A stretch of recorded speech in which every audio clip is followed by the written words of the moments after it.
नमस्कार स्टूडेंट्स, कैसे हो सभी? I hope you are fine. Welcome to your own platform that is great geniuses. आज इस लेक्चर के अंदर हम डिस्कस करने वाले हैं what is the meaning of combination. Combination क्या होता है, परमिटेशन, परमिटेशन एंड कॉम्बिनेशन में क्या डिफरेंस है, फॉर्मूला में क्या डिफरेंस है और कॉन्सेप्ट में क्या डिफरेंस है, उसके बारे में यहाँ पे बात करेंगे। तो आज की इस वीडियो के अंदर हम सबसे पहले ये देखेंगे कि फॉर्मूलाज क्या है, कॉन्सेप्ट में कितना डिफरेंस निकल के आता है, और सबसे बड़ी बात किस टाइप से different type of numerical pick कर सकता है। यानी कि आज की नेक्स्ट एक्सरसाइज भी हम यहाँ पे डिस्कस करने वाले हैं। तो सबसे पहले तो हमें ये पता होना चाहिए कि what is the difference between permutation and combination. तो सबसे पहले यहां पर अगर मैं बात करता हूं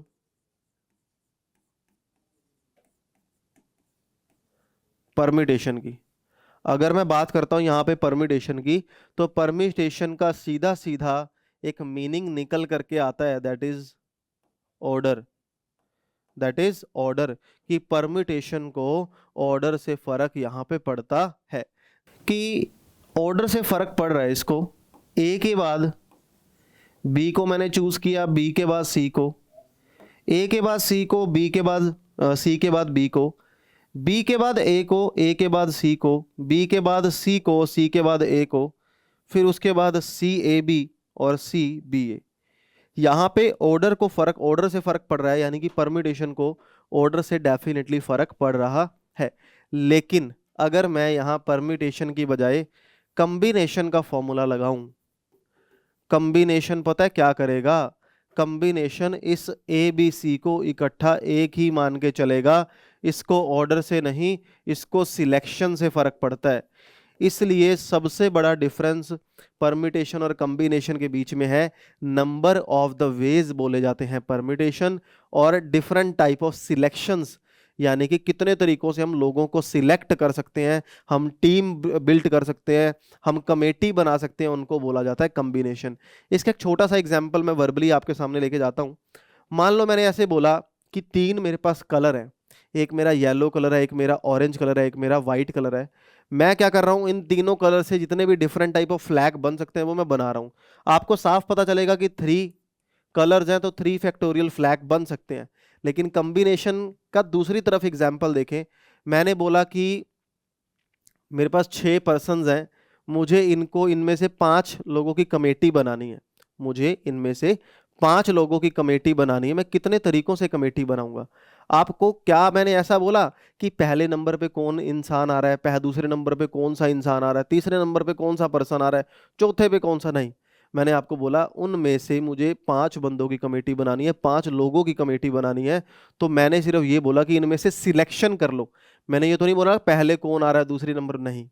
तो जहां पे सिलेक्शन की बात की जाए, जहां पे ऑर्डर से फर्क ना पड़े, उसको बोला जाता है कॉम्बिनेशन। सबसे बड़ा एग्जांपल मैंने आपके सामने वर्बली बता ही दिया, उसको अब प्रैक्टिकली हम कैसे सोल्व करके जाएंगे वो बात करते हैं एक फॉर्मूला पे। हमारे परम्यूटेशन का फॉर्मूला क्या था? NPR is equal to n factorial divide by n minus R factorial. लेकिन कॉम्बिनेशन का फॉर्मूला है, या नोटेशन तो है NCR, फॉर्मूला है n फैक्टोरियल, r फैक्टोरियल और n माइनस आर फैक्टोरियल, यानी कि ये फॉर्मूला है। तो फर्क क्या हुआ? सिर्फ और सिर्फ नीचे डिवाइड बाय r फैक्टोरियल आया। अब कॉम्बिनेशन के कुछ, जैसे मैं आपको एक फैक्टोरियल ओपन भी करके दिखा देता हूं सो दैट स्टूडेंट्स को डाउट ना हो। जैसे मान लो 5C2 है, तो मैं इसको क्या लिखूंगा? 5 फैक्टोरियल डिवाइड बाय 2 फैक्टोरियल और 5 माइनस 2 3 फैक्टोरियल। तो 5 फैक्टोरियल कितना हो गया? 5 इंटू 4 इंटू 3 का factorial whole divide by 3 factorial multiplied by 2 factorial.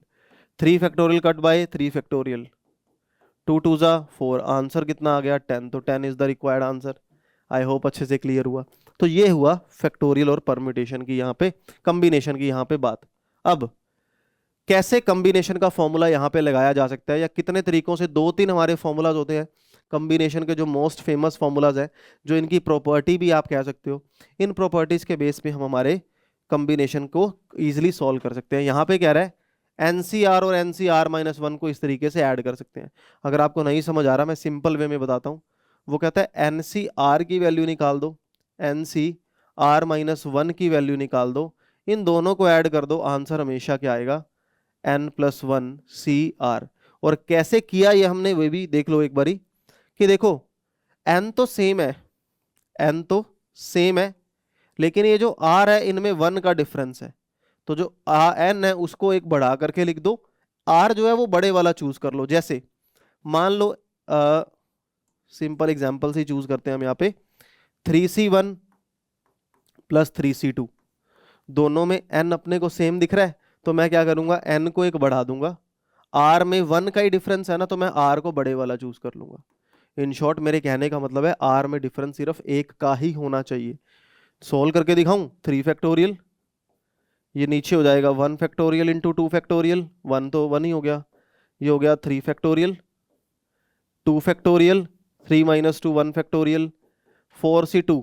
अगर मैं इन दोनों को ऐड करता हूं तो मेरे पास क्या आंसर बन रहा है, 2 multiplied by 6 divide by 2 which is 6। और 4C2 का मतलब क्या हुआ, 4 फैक्टोरियल, 2 फैक्टोरियल, 2 फैक्टोरियल, ये भी तो 6 ही आ रहा है, तो दोनों का आंसर मेरे पास क्या आ गया, सेम। क्लियर। तो अब तो ये बात हुई कॉम्बिनेशन के फॉर्मूला की। एक और फॉर्मूला यहाँ पे निकल के आया कि अगर कुछ इस तरीके से यहाँ पे रेशो दिया जाए तो हम इन दोनों की वैल्यू को सेम लिख सकते हैं, मतलब ये रेशो है। एक्चुअल में इस फॉर्मूला को याद रखने की नीड भी नहीं है, बट मैं इसका फिर भी प्रूफ बता सकता हूँ।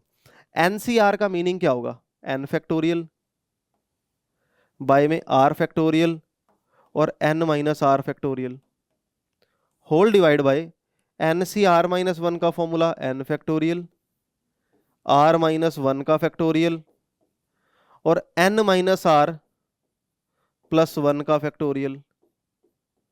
अब अगर आप ध्यान से देखो वहां पे हमने को रेशियो निकाल के दिखाना है, मेरे पास यहाँ वैल्यूज क्या कट रही हैं, वैल्यू हो गई n factorial cut bye n factorial. अगर मैं इस r फैक्टोरियल की बजाय एक काम करूं, यहाँ पे रेशियो क्या आया, ये दोनों वैल्यू तो ऊपर चलेगी, तो ऊपर हो गया r माइनस 1 का फैक्टोरियल और n माइनस आर प्लस 1 का factorial whole divide by r factorial और n minus R factorial, n minus R का फैक्टोरियल। जैसे ही हम r फैक्टोरियल को ओपन करेंगे, ऊपर तो ये पड़ा रहने दो, r फैक्टोरियल को ओपन करो, कहां तक ओपन कर दो, r माइनस 1 तक ओपन कर दो। ये बड़ी वैल्यू है, ये छोटी वैल्यू है, तो ऊपर वाली वैल्यू को सोल्व कर दो, n माइनस में r प्लस 1 और n माइनस में r का फैक्टोरियल होल डिवाइड बाय में आ गया n माइनस में r का फैक्टोरियल। तो अब यहां देखो बचा क्या, ये पूरी वैल्यू इस पूरी वैल्यू से कट हो गई, ये पूरी वैल्यू इस पूरी वैल्यू से कट हो गई, तो आंसर मेरे पास क्या बन के आया, n minus R by this. तो this is the required answer. I hope अच्छे से क्लियर हुआ। क्लियर। अब यहाँ पे हमने एक रेशो डिस्कस कर लिया, कॉम्बिनेशन डिस्कस किया। नाउ रिस्ट्रिक्टेड कॉम्बिनेशन क्या होता है, पर्टिकुलर टिपिकल कॉम्बिनेशन जो हमने यूज किया है, कॉम्बिनेशन ऑफ द, ये रिस्ट्रिक्टेड का ही काउंट हो गया, combination of N different thing taken R at a time और नेवर अकर टुगेदर। जब नेवर अकर टुगेदर वाला केस आएगा, हम किसी भी फॉर्मूला का यूज नहीं करेंगे। देखो कैसे कहता है, x particular things never occur together.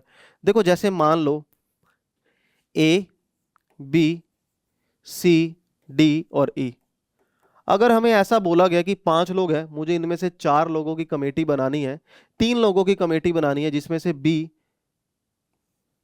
ए कभी भी नहीं आएगा, ठीक है, पर्टिकुलर थिंग नेवर अकर। जब ए कभी भी नहीं आएगा तो बचे कितने लोग हैं, 4, तो आंसर क्या आ जाएगा, 3, क्योंकि मुझे 4 में से 3 की कमेटी बनानी थी। तो क्या फॉर्मूला बनेगा, जितने भी आपके लोग हैं माइनस जितने उनमें से नेग्लेक्ट किए गए n माइनस एक्स सी, बाकी बचे हुए मेरे पास कितने रह जाएंगे, n माइनस एक्स क्या हो गया 4, और मुझे चाहिए कितने r, तो ये फॉर्मूला बन गया। फॉर्मूला को मत याद रखो यार, कॉन्सेप्ट ही ध्यान रखो, ठीक है ना। अब 6.7 एक्सरसाइज के अंदर देखते हैं कैसे डिफरेंट टाइप ऑफ न्यूमेरिकल बन सकते हैं। एक्सरसाइज स्टार्ट करने से पहले मैं यहाँ पे कॉम्बिनेशन की 2 चीजें लिख दूं जो मोस्ट इंपॉर्टेंटली यूज होती हैं। जब भी 2 कॉम्बिनेशन आपस में इक्वल होंगे, वो सिर्फ तभी इक्वल हो सकते हैं जब या तो ए और बी की वैल्यू इक्वल हो, या फिर पहला पार्ट तो यही है, या फिर इन दोनों को ऐड करने के बाद एन आना चाहिए, ये तभी हो सकता है। दूसरी स्टेटमेंट, एन सी आर और जो मैंने आपको बता ही दिया NCR-1 हमेशा क्या होता है, N+1 CR। तो R को बड़े वाली वैल्यू चूज कर लो, N को बढ़ा करके लिख दो। तो ये मेरे पास आंसर बन के आया। अब आ जाओ next, first question of today's video. आज की वीडियो का हमारा पहला न्यूमेरिकल क्वेश्चन, या आप कह सकते हो 6.7 एक्सरसाइज का फर्स्ट क्वेश्चन। देखो क्या कहता है, there are 3 identical black balls, 3 identical black balls हैं, 3 आइडेंटिकल ब्लैक बोल्स हैं, 4, एक सेकेंड, ये क्वेश्चन शायद जो है वो 1 सेकेंड, इसको पेज जो है वो चेंज हुआ है यहाँ पे, ये रहा। नाउ सबसे पहला क्वेश्चन है, how many different kind of return ticket must be prepared for the railway line with 16 stations. कितनी रिटर्न टिकट बन सकती हैं, how many different kind of return ticket must be prepared for the railway line with the 16 station. देखो साफ सी बात है, जब 16 station है, टोटल नंबर ऑफ स्टेशन अगर मेरे पास मान लो 4 होते, मुझे रिटर्न टिकट बनानी है, मैं ए से लेके डी और डी से लेके ए की रिटर्न बना सकता हूँ, मैं ए से सी से ए की रिटर्न टिकट बना सकता हूँ, मैं ए से बी से ए की रिटर्न टिकट बना सकता हूँ, मैं सी से डी, अरे कितने तरीकों से बन रही है। क्या यहाँ पे ऑर्डर को फर्क पड़ा? बिल्कुल भी नहीं। तो क्या हुआ, 16 स्टेशन यहाँ पर है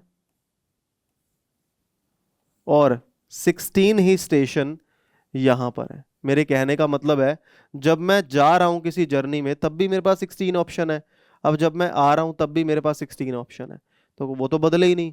कितने स्टेशंस की हमें नीड है एक रिटर्न जर्नी को कंप्लीट करने के लिए? सिर्फ 2 स्टेशन की नीड है। तो अगर सिर्फ 2 ही स्टेशन की नीड है तो फॉर्मूला क्या लग जाएगा, 16C2। तो 16C2 is the correct answer. कैसे? इसको ओपन कर दो, 16 फैक्टोरियल बाय में 2 फैक्टोरियल और 16 माइनस 2 14 फैक्टोरियल। तो आंसर आ जाएगा 15 into 16/2 which is equal to 2 8 जा, आंसर आ गया 120। तो 120 is the correct answer. Clear? अगले क्वेश्चन पे आ जाते हैं। नाउ नेक्स्ट क्वेश्चन है, in how many ways can a hockey 11 be chosen out of 15 player. हमें टोटल 11 मेंबर्स यानी कि 11 लोगों को चूज करना है, 11 पर्सन्स को चूज करना है 15 प्लेयर्स की कमेटी को बनाने के लिए। तो इसका मतलब अगर मेरे पास 15 में से 11 लोग चूज करने हैं, तो अगर मैं सिर्फ और सिर्फ टोटल के बारे में ही बात करूं, मैं सिर्फ और सिर्फ टोटल के ही बारे में बात करूं, तो आंसर क्या बनेगा, 15C11 बन जाएगा। तो this is the required answer. अब यहां पे फर्स्ट पार्ट है इंक्लूडेड 3 प्लेयर्स। सबसे इंपॉर्टेंट चीज देखो क्या है, total number of the players है 15, total number of the players कितने हैं 15। इनमें से मुझे 11 लोग चूज करने हैं, लेकिन इसने क्या बोला, 3 प्लेयर्स ऐसे हैं,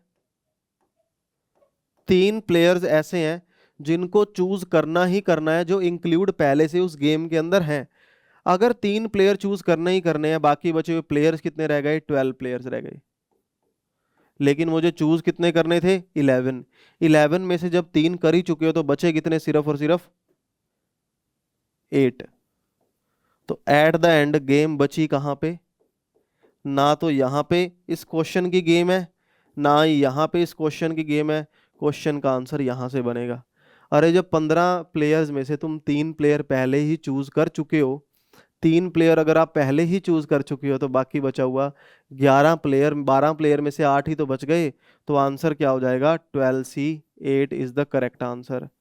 12C8 is the correct answer.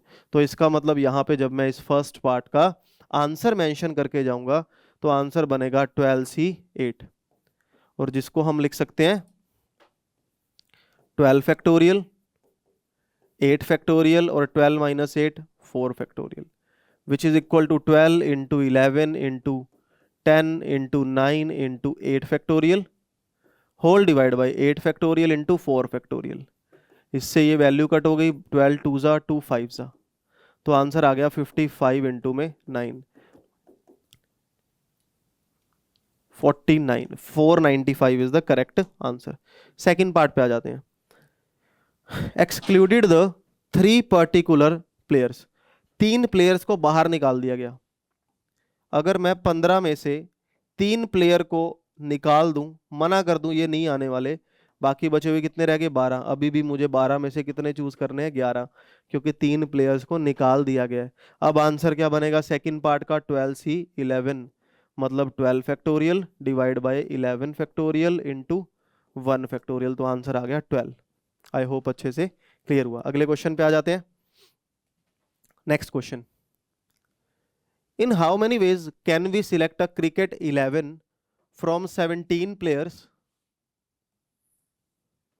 In which 5 players can bowl. 5 players जो है वो बॉलिंग कर सकते हैं। Each team must include exactly 2 bowlers. हर टीम में एग्जैक्ट 2 बॉलर होने ही चाहिए। सबसे पहले तो गेम समझो, ये एक्चुअल में क्वेश्चन कहना क्या चाह रहा है। देखो सबसे पहली बात, 17 प्लेयर्स है,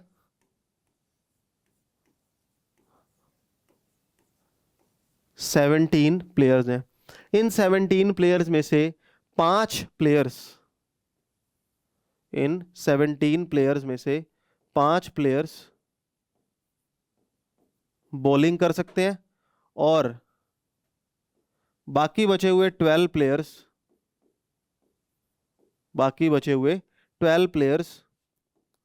बॉलिंग कि इसके बारे में स्पेशल बात की गई है कि ये बॉलर्स हैं।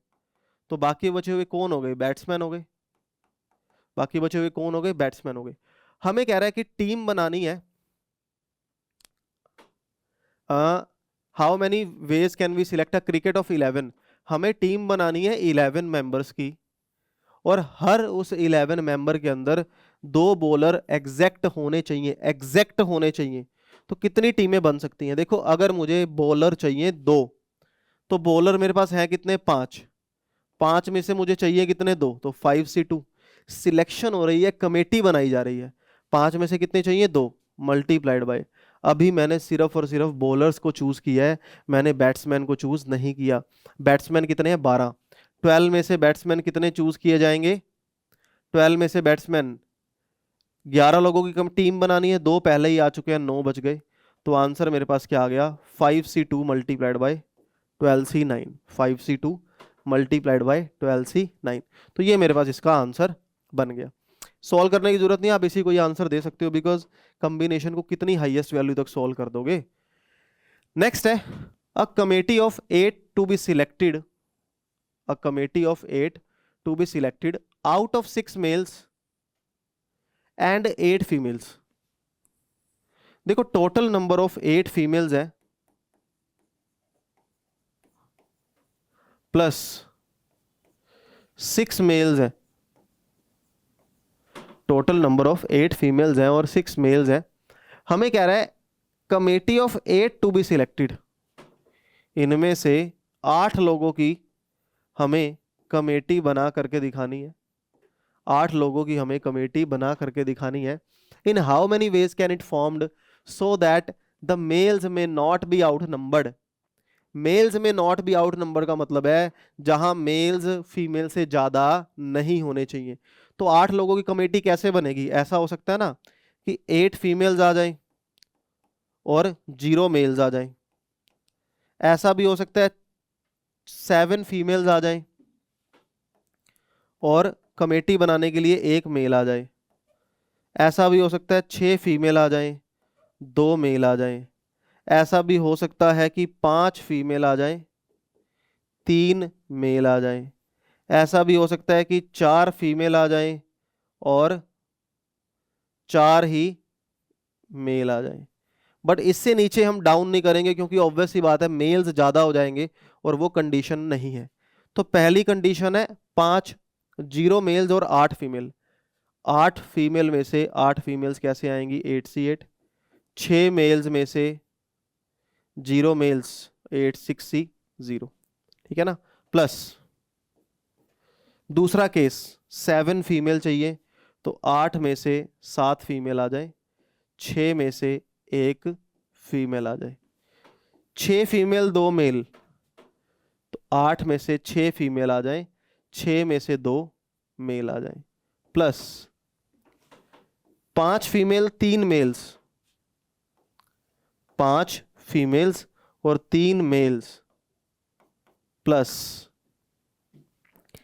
4 फीमेल 4 ही मेल, यानी कि 8C4 मल्टीप्लाइड बाय 6C4। तो this is the correct answer. I hope अच्छे से क्लियर हुआ। क्लियर? अगले क्वेश्चन पे आते हैं। Now a committee of 7, a committee of 7 is to be formed from 9 boys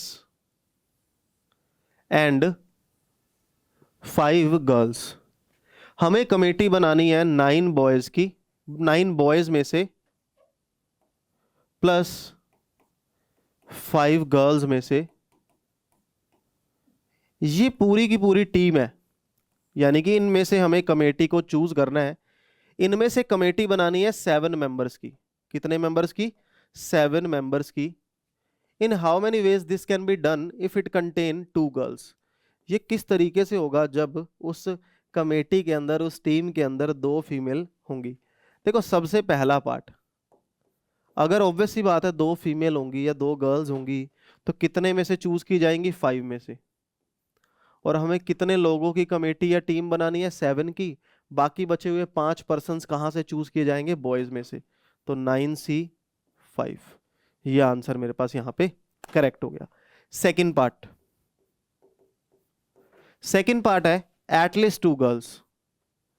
कम से कम 2 गर्ल्स हों। कम से कम 2 गर्ल्स का मतलब है ज्यादा से ज्यादा 3 भी हो सकती हैं, 4 भी हो सकती हैं।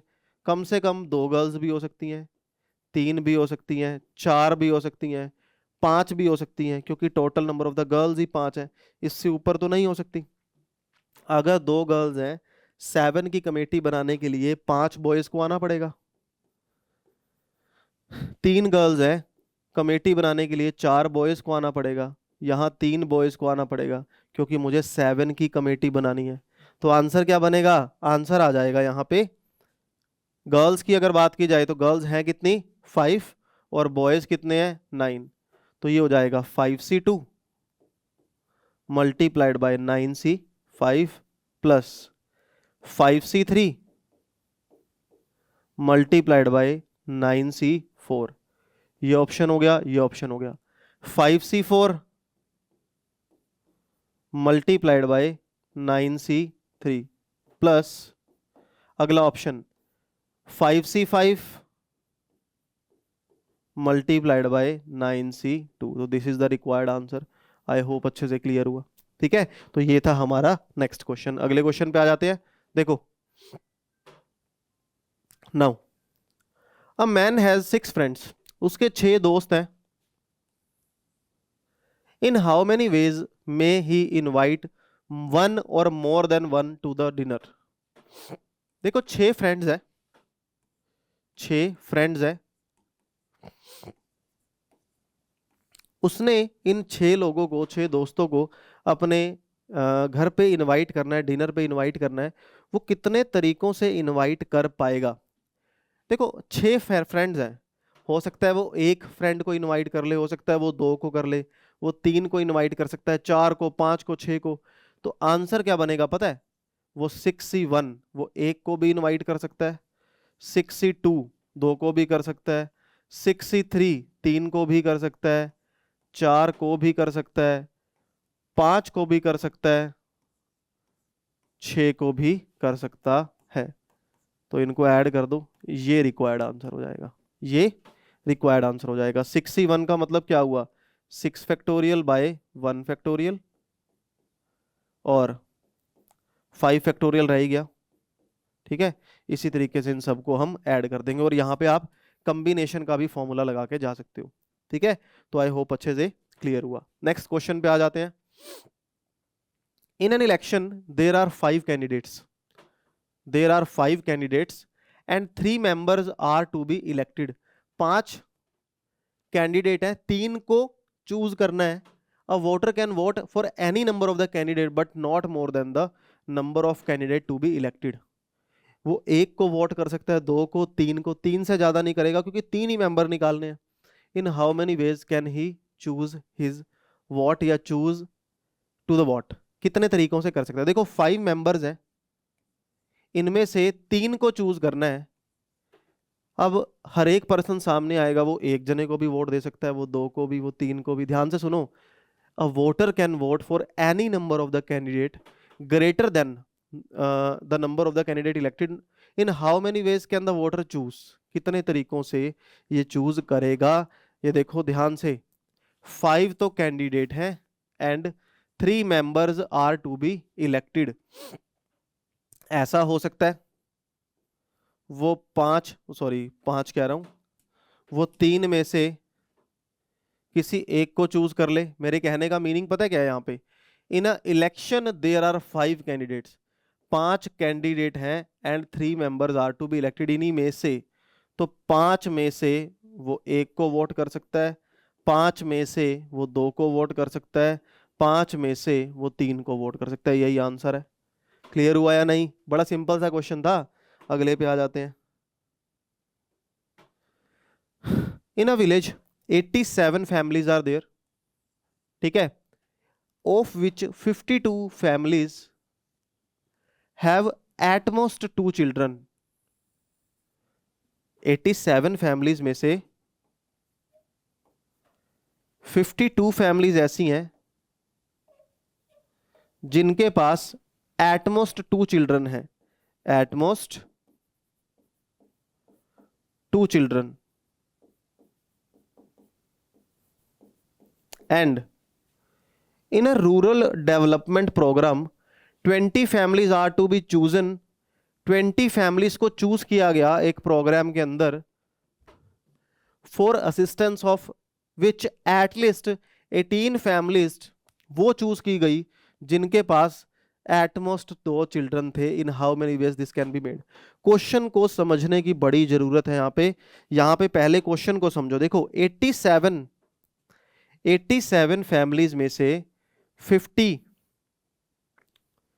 फैमिलीज ऐसी हैं जिनके पास एटमोस्ट 2 चिल्ड्रन है, यानी कि 2 बच्चे हैं।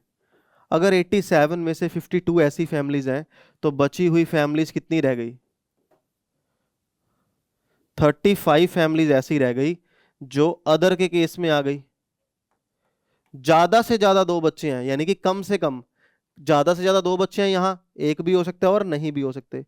अब इनमें से 20 ऐसी फैमिलीज को चूज किया गया जिनमें 18 तो ऐसी फैमिली आनी चाहिए जिनके पास ज्यादा से ज्यादा 2 बच्चे हैं, बाकी जो दूसरे में से मर्जी आ जाए। देखो क्या कह रहा है, एटलीस्ट। इसका मतलब पता क्या है, इसमें से 18 भी आ सकती हैं, 19 भी आ सकती हैं और 20 भी आ सकती हैं। देखो 52 में से 18 फैमिलीज भी आ सकती हैं, 52 में से 19 फैमिलीज भी आ सकती हैं, 52 में से 20 फैमिलीज भी आ सकती है। क्यों? क्योंकि केस लगाया गया। अब अगर इसमें से 18 फैमिलीज आ गई, 2 फैमिलीज कहाँ से आएंगी? बाकी बची हुई 35 फैमिलीज से। सो दैट 20 का ग्रुप बनेगा। यहाँ पे अगर 19 फैमिलीज आ गई तो एक फैमिली 35 में से आएगी, और यहाँ पे 20 आ गई तो 35 में से कितनी आ जाएंगी? 0। तो आंसर्स क्या कर देंगे हम इनके? ऐड। तो this is the correct answer. I hope अच्छे से क्लियर हुआ। क्वेश्चन को समझने की जरूरत है, उसके बाद तो क्वेश्चन ऑटोमेटिक हमारा आंसर खुद ही देके चला जाएगा। Last question of today's lecture, last question of today's video. There are n points in a plane so that no 3 are in a line except p which are on one line. Find the number of the lines formed. कितनी lines बनेंगी हमें ये बताना है, अच्छा question है। और कितने ट्रायंगल्स बनेंगे हमें ये बताना है, बहुत ही अच्छा क्वेश्चन है। देखो एक सिंपल सा लॉजिक, मेरी बात सुनो। अगर total number of n point है, total number of n point है जो एक प्लेन के ऊपर बैठे हैं, बट वो कह रहा है कि p पॉइंट ऐसे पॉइंट है जो लाइन बना रहे हैं। हमें बताओ नंबर ऑफ डिफरेंट लाइन कितनी बनेगी। एक लाइन बनाने के लिए कितने पॉइंट्स की जरूरत पड़ती है? 2। तो NC2 तो total number of the line होगी, क्योंकि टोटल तो n पॉइंट्स हैं। लेकिन ये जो p पॉइंट्स हैं, ये तो कोलिनियर है, ये तो एक ही लाइन पे आ रहे हैं।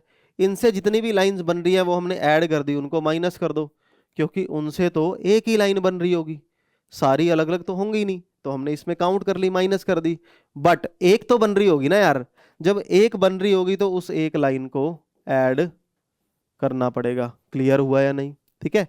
अगर ट्रायंगल की बात करें, NC3, और कभी भी कोलिनियर पॉइंट से ट्रायंगल बनता ही नहीं, तो PC3।